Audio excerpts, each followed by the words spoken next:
teknologi itu semakin canggih, jadi tingkat stres anak juga semakin tinggi, persaingan semakin ketat. Maka di sini kami juga akan memberikan bagaimana anak-anak itu mengelola stres supaya bisa untuk menunjang pembelajaran, biar nggak boring banget lah ya. biar nggak boring ya, kayak mungkin Galin atau Salsa mungkin bosan nih gurunya ceramah melulu nih, jadi bisa manfaatkan digitalisasi tersebut. Malas, mengapa kurang semangat? Nah, kalau memang latar belakang itu berhubungan dengan keadaan keluarga yang bisa ibu sebagai guru ya bisa dari sanalah kita bisa memacu seperti kata Bu Epi tadi dan melalui jalur bakat minatnya. Kemudian kita mempelajari latar belakangnya, kenapa anak kita bisa seperti ini. Oh mungkin kan sukses gitu, insya Allah akan banyak harta. Pas Kampat Biar beda, asikin aja. Assalamualaikum warahmatullahi wabarakatuh. Halo Sobat Kampat, kembali lagi bersama kami di episode kali ini dengan tema Hari Guru. Nah, kali ini kami mengundang tamu yang sangat spesial di hari yang spesial ini. Siapa tuh Galin? Siapa ya kira-kira? Nah, langsung saja kita sambut Ibu. Assalamualaikum. Waalaikumsalam Galin dan Salsa. Nah, Ibu boleh perkenalkan diri Ibu terlebih dahulu, Bu? Terima kasih ya Galin dan Salsa sudah mengundang Ibu di podcast Kampat ini. Wah, merasa senang nih Ibu diundang pada perdana kali nih masuk ruangan studio podcast Kampat ini. Perkenalkan nama Ibu Elvi Samsurieti. Ibu dipanggil Ibu Elvi. Ibu mengajar di kurikulum Merdeka ini mata pelajaran Project IPAS. Sebelumnya itu mengajar bidang studi kimia karena Ibu basic ilmu Ibu adalah kimia. Dan Ibu Galin dan Salsa mengajar SMK 4 ini sudah cukup lama nih, yaitu mulai awal tahun 2007. 2007. Nah, kira-kira Galin dan Salsa udah lahir atau belum tuh tahun itu? Belum lahir ya. Belum, Bu. Ya, jadi itu Galin dan Salsa. Nah, Ibu nih boleh perkenalkan diri dulu. Aduh, saya hari ini sangat bangga sekali mendapat undangan yang istimewa dari Perkas SMK Negeri 4 Pekanbaru. Saya sangat berbangga sekali dengan kreativitas Ananda itu semua. Terima kasih, Bu. Semoga Perkas 4 semakin jaya dan semakin maju. Amin. Dan berguna untuk segala pendidikan di SMK Negeri 4. Ya, amin. Nama saya Bu Fatmawati, dipanggil Bu Pat. Dan saya adalah koordinator guru BK. Dan alhamdulillah mudah-mudahan dalam Hari Guru ini saya bisa memberikan yang terbaik untuk siswa-siswa semuanya. Amin. Oh iya, kan karena hari spesial kita nyiapin kado nggak sih untuk ibu-ibu kita yang cantik-cantik ini? Nah, langsung aja ya kemarin. Oh iya Bu, kami ada kasih bunga untuk ibu spesial. Terima kasih anak-anak Ibu. Terima kasih podcast Kampat. Semoga berjaya selalu Dan dan, terus sukses. melaju ya Bu, maju. Cantik ya Bu mobilnya. Apalagi kalau diberi dengan ikhlas Ya, senyum yang cukup dan manis senyum. gitu. Nah Bu, untuk tema kita yang Hari Guru ini, karena zaman sekarang sudah era digital ya Bu, bagaimana sih cara strategi Ibu Elvi dan Ibu Fatma yang Ibu gunakan agar pelajaran ini terlihat lebih menarik dan relevan untuk anak-anaknya Bu? Oke, kita ketahui ya sekarang ini zaman digital gitu ya. Iya Bu. Nah jadi di digital ini anak-anak kebanyakan yang suka yang praktis, kadang-kadang suka ingin yang cepat. Nah jadi di sini mungkin kita sebagai tenaga pengajar ini harus bisa menyesuaikan diri sehingga anak tidak menjadi bosan. Salah satunya mungkin kita harus bisa menyesuaikan dengan kehidupan sehari-hari yang dihadapi oleh anak-anak kita, sehingga pelajaran itu bisa menjadi menyenangkan gitu. Kemudian juga kalau kami sebagai guru BK ya, sekarang ini memang teknologi itu semakin canggih, jadi tingkat stres anak juga semakin tinggi, persaingan semakin ketat. Maka di sini kami juga akan memberikan bagaimana anak-anak itu mengelola stres supaya bisa mengendalikan emosi dan yang disebabkan oleh faktor westernisasi. Mungkin ada tambahan juga dari Bu Epi? Setuju nih dengan Bu Fat. Karena era zaman sekarang ini kan zamannya digital ya. Jadi digital, jadi untuk strategi pembelajaran, karena istilahnya ibaratnya sekarang ini kita tidak bisa terlepas dari namanya Bu. handphone gadget ya. Jadi menurut Ibu salah satu strategi yang bisa diterapkan guru dalam mengajar adalah bagaimana memanfaatkan HP sebagai media belajar. Nah, jadi memanfaatkan HP sebagai media belajar, tentu guru juga harus meningkatkan kompetensi terhadap digitalisasi tersebut. Sekarang nih banyak nih aplikasi-aplikasi yang sangat menunjang pembelajaran. Mungkin dalam segi pemberian kuis menggunakan, kalau dulu namanya Quizizz, sekarang Owyground ya. Kemudian bisa juga kalau yang sebelumnya kan bisa menggunakan yang paling sederhana tuh Google Form. Itu untuk pemberian kuis atau soal-soal singkat seperti itu. Atau mungkin dalam pembelajaran lainnya, mungkin dalam menjelaskan pembelajaran, guru juga bisa nih memanfaatkan YouTube.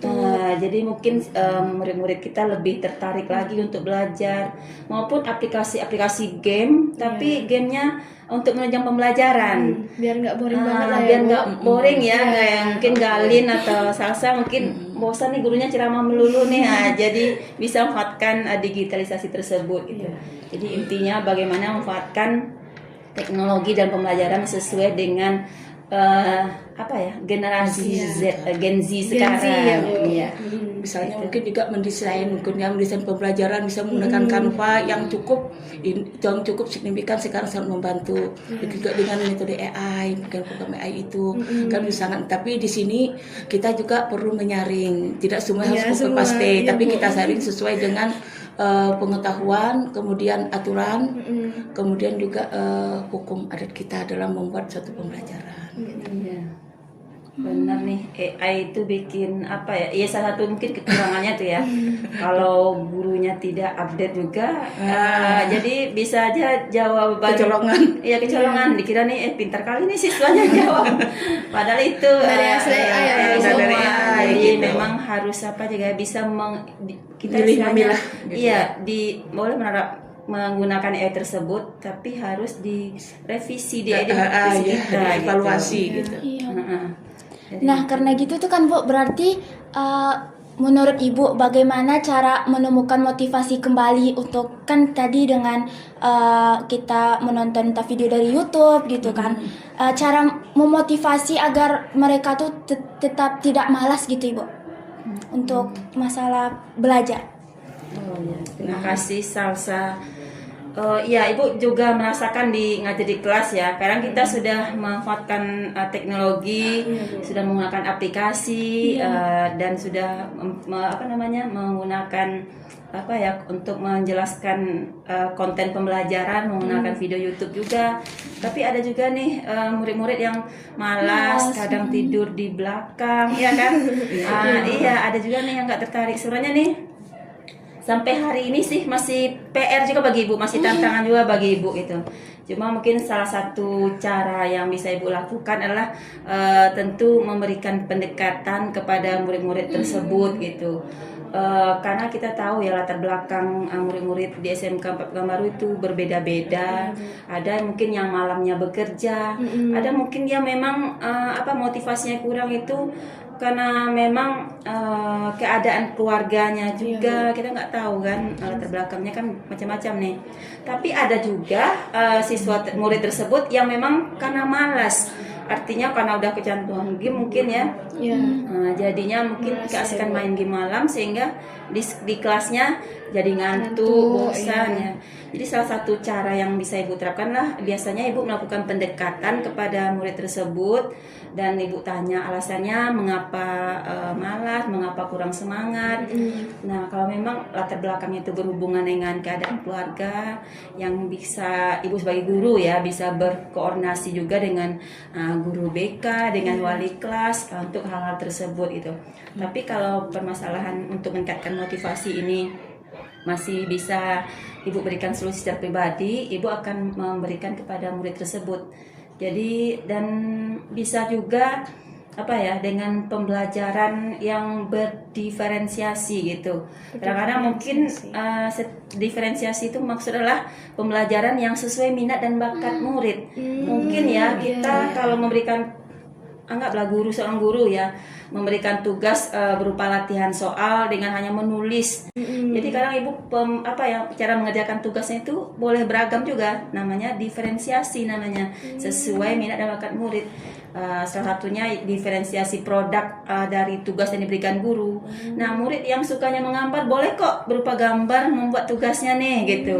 Murid yang hobi yang cocok nih kayak salsa dan gali nih boleh nih presentasi aja di depan, ngomong aja gitu. Jadi dengan cara seperti itu ibu, salah satu triknya lagi gitu. Jadi mereka bisa mendekatkan diri lagi ya Bu ke pelajaran. Iya, karena sesuai minat dan bakat mereka gitu. Oke, mungkin gini ya, kalau kami meninjau namanya dari guru BK, siswa-siswi itu adalah makhluk yang unik. Nah, jadi di sini kita sebagai seorang guru pembimbing ya, sebagai seorang guru, kita harus mengenali siapa anak kita dan apa keunikannya. Nah, keunikan itu ada kelebihan dan kekurangan.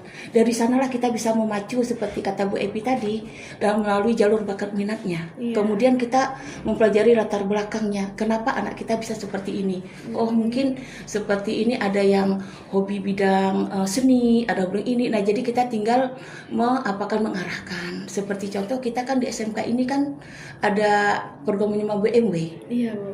Di sini kan kita berwirausaha, bekerja, melanjutkan dan berwirausaha. Nah, di sini kami di BK mulai dari anak 2 sudah kami arahkan, oh kalau ini bakatnya ke sini, kita arahkan ke sini gitu. Melalui misalnya ingin bekerja ke BKK gitu. Nah, kemudian mungkin kalau ini perguruan tinggi, mulai kita lusuri masalah nilainya seperti apa, bakat minatnya kemana gitu. Nah, jadi di sini dengan keunikan anak-anak inilah tantangan bagi kita sebagai guru juga bagaimana menyikapi hal ini supaya dari keunikan itu merupakan pemacu untuk kita lebih meningkatkan bimbingan dan arahan kepada anak kita supaya mereka lebih bisa meningkatkan karir dan sukses di masa depan gitu. Iya. Nah, karena kata Ibu Fatma tadi kan setiap kami murid-murid kan karakternya unik-unik ya Bu. Iya. Jadi menurut Ibu Elvi dan Ibu Fatma, nilai karakter apa yang paling ingin Ibu tanamkan kepada anak murid tersebut? Oke. Kalau untuk kami itu ya sebagai pembimbing itu yang pertama sekali adalah soft skill. Soft skill. Iya, karena apa? Ini merupakan keahlian, apalagi kita di SMK itu kan ke dunia kerja. Jadi punya harus skill di samping pengetahuan. Jadi kalau untuk mata depannya itu harus kalau dapat seimbang antara hard skill dengan soft skillnya. Karena apa? Kalau kita dunia kerja itu kan dunia praktek dengan apanya berbeda. Jadi kalau mereka punya keahlian dimanapun bisa berkembang, mereka menggunakan bakatnya. Misalnya nih seperti tadi bakat pandai wawancara, segi fotografer gitu. Jadi itu merupakan bisa menciptakan lapangan kerja dan untuk meningkatkan masa depannya yang bisa lebih baik gitu. Berarti menanamkan soft skill dan hard skillnya ya Bu? Iya, itu yang perlu kita ditingkatkan gitu. Bagaimana dengan Ibu? Kalau ibu biasanya ya dalam setiap mengajar itu selalu mengarahkan kepada siswa ya, adab dulu baru ilmu. Nah, jadi menurut ibu ya, untuk apa kita pintar, untuk apa kita kreatif, keren, tapi adabnya kurang gitu. Bagaimana cara bertutur kata sama teman, sama adik maupun sama yang lebih tua, terutama orang tua kita, guru kita gitu. Jadi ya karakter yang paling ibu tanamkan dari setiap ibu mengajar adalah bagaimana akhlak yang baik, adab yang baik. Adab yang baik itu tadi ibu bilang ya, yang paling utama itu bilang sama murid-murid ibu ya adalah akhlak mulia, yaitu yang pertama adalah beriman dan bertakwa kepada Tuhan Yang Maha Esa. Jadi kalau dulu dikenal dengan profil pelajar Pancasila, ada 6 profil pelajar Pancasila. Kalau sekarang dikenal dengan DPL. Nah, DPL adalah dimensi profil lulusan. Jadi dimensi profil lulusan karakter yang paling pertama adalah beriman dan bertakwa kepada Tuhan Yang Maha Esa. Karena menurut ibu, kalau iman kita kuat, contohnya kita Muslim, kalau kita sholat, insya Allah yang lainnya akan mengikut.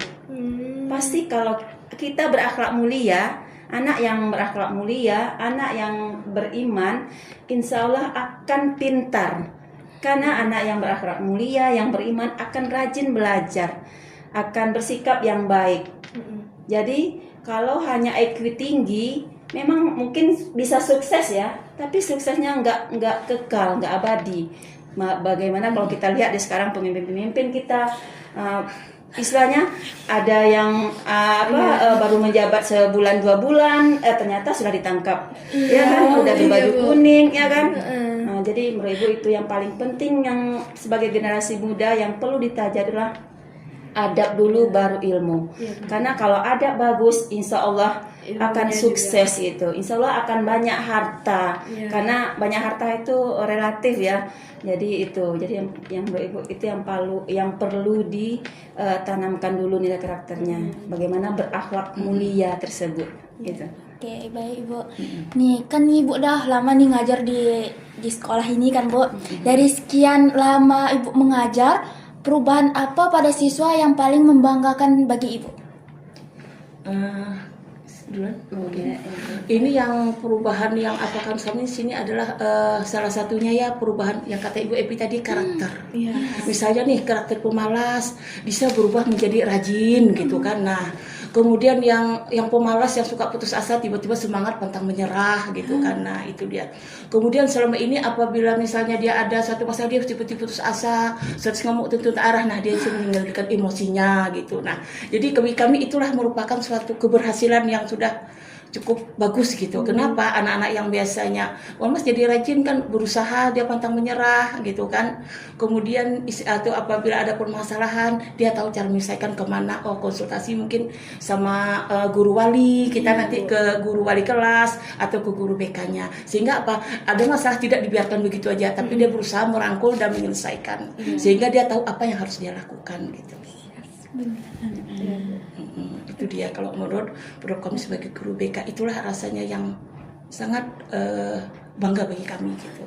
Ibu ada tambahan Ibu? Oh iya, kalau Ibu setuju dengan Bu Fat, jadi perubahan yang paling membanggakan terhadap murid yang Ibu ajar ya. Yang Ibu rasakan ya memang itu perubahan dari akhlak tadi, dari akhlak yang kurang baik menjadi baik, itu hal yang sangat membanggakan. Karena itu tadi seperti yang Ibu bilang dari awal, kalau akhlaknya sudah baik, insya Allah yang lainnya akan baik juga, insya Allah akan pintar gitu. Insya Allah pasti akan kreatif, berpikir kritis, ya kan, inovatif gitu.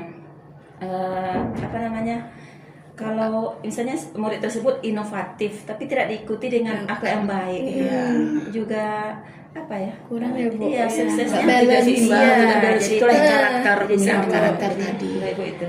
Yang perubahan paling utama adalah akhlak.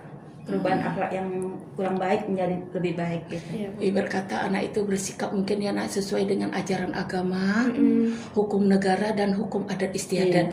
Nah, apabila 3 ini dipegang, insya Allah anak itu mempunyai karakter yang cukup bagus, seimbang antara kehidupan dunia dan akhirat. Amin.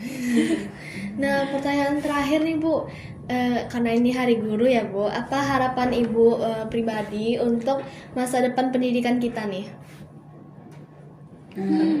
Kalau harapan Ibu ya terhadap pendidikan kita ya, bagaimana lembaga pendidikan itu menghasilkan tamatan-tamatan yang mempunyai 8 dimensi profil lulusan tadi. Yang pertama adalah beriman kepada Tuhan Yang Maha Esa. Yang kedua adalah mandiri. Kemudian yang ketiga kreatif. Yang keempat berpikir kritis. Yang kelima adalah gotong royong. Keenam kewargaan, bukan kewarganegaraan, yang kewargaan. Dan yang terakhir adalah paham dengan kesehatan. Jadi generasi muda yang bisa juga menjaga kesehatan. Nah, jadi itu menurut Ibu harapan Ibu gitu. Jadi dan menghasilkan tamatan-tamatan yang berpikir kritis dan yang kreatif. Kreatif di sini betul-betul menghasilkan karya yang orisinil, tidak hasil copy paste, jadi tidak hasil AI, dan menghasilkan tamatan-tamatan yang berpikir kritis. Berpikir kritis adalah bagaimana bisa menyelesaikan permasalahan yang berhubungan dengan kehidupan nyata atau kontekstual gitu. Itu harapan Ibu. Oke, kalau harapan saya bagaimana pendidikan untuk masa ke depannya anak kita dari sini, saya mengharapkan anak-anak itu nanti lulusan SMK mempunyai kreativitas inovatif dan kreatif yang beradabtul karimah, berguna untuk dirinya dan masa depan serta seluruh generasi penerus. Itu dia. Sehingga bagus untuk dirinya, untuk masa depannya, sehingga berimbang antara kehidupan dunia dan akhirat dan mempunyai karakter. Mungkin boleh Bu tambahkan ya sedikit. Boleh. Tentu harapan Ibu ya juga menghasilkan tamatan yang memang ya berguna di masyarakat. Maksudnya ilmunya bisa dimanfaatkan untuk masyarakat, tidak hanya untuk diri sendiri, untuk keluarga dan masyarakat. Jadi tentu menghasilkan tamatan-tamatan yang bisa sukses juga ke depannya. Jadi tidak hanya sukses dari pekerja, tidak hanya berakhlak yang baik, tetapi juga sukses di karir maupun di pendidikan selanjutnya. Oke, mungkin di sini menciptakan lapangan kerja, bekerja dan nulis di dunia kerja dan lembaga pendidikan yang lembaga yang bergengsi lah gitu. Tidak nganggur berarti ya. Tidak menganggur. Jadi istilahnya tuh dia bisa bekerja, menciptakan lapangan kerja dan diterima di perguruan tinggi yang bergengsi Karena gitu. khususnya SMK kita lembaganya SMK ya bukan ya. Tujuannya Jadi untuk bekerja, bekerja dan mencipta lapangan kerja ya Bu Evi ya. Mudah-mudahan mungkin ada yang tidak langsung melanjutkan ke perguruan lebih tinggi, tetapi bisa bekerja dengan skill-skill yang sudah didapatkan sesuai kompetensi keahliannya di SMK gitu.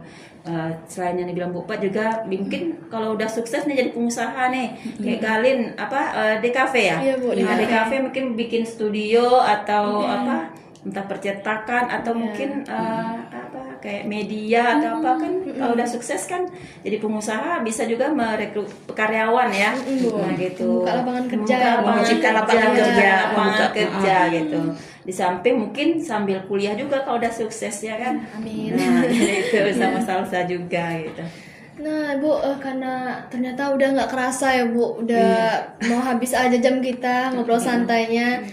Pos Kampat Biar beda.